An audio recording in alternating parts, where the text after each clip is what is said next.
You know, the new school year, we were just talking about that minutes ago, but it begins in just weeks for students in Bexar and surrounding counties.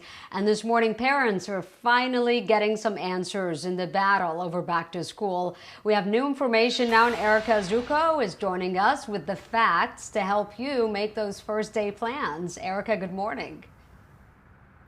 Good morning, Sarah. Well, some local school districts as well as local leaders said that they were facing some confusion because of what they felt was conflicting guidance coming from different state officials. Now we do have some clarity, especially on two specific questions. One of those, whether local public health authorities can require schools to close their physical campuses, and the other, whether school districts will continue to receive funding if they go to fully remote learning.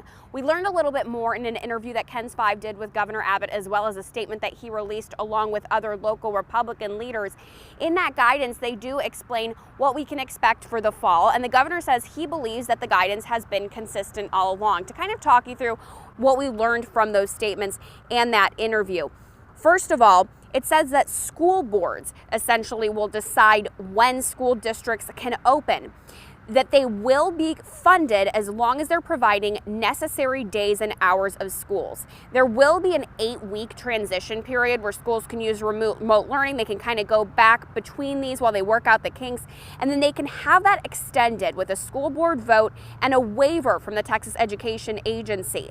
Now, in addition, schools can go ahead and close their physical campuses for 5 days if they have a confirmed case of coronavirus. They will be funded for remote instruction in those cases. Local government authorities can require schools to close when there's an outbreak. However, they cannot preventatively close them. The governor also confirmed that districts could choose to alternate on-campus and remote schedules for high school students to reduce the number of students in campus buildings at one time. The governor disputed the idea that we've been waiting for clarity, saying that he believes the state's guidance has been consistent all along.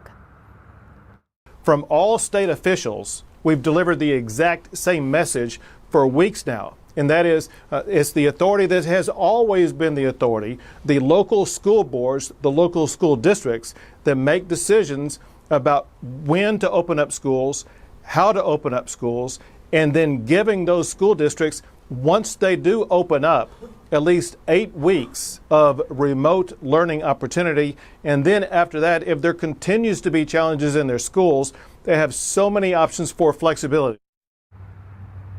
Local public health authorities say that the confusion came after the state's attorney general released his guidance. When the governor released his statement on Friday, he also had it signed off by other state House and Senate Republican leaders. Reporting in San Antonio, Erica Zuko, KENS 5 Eyewitness News.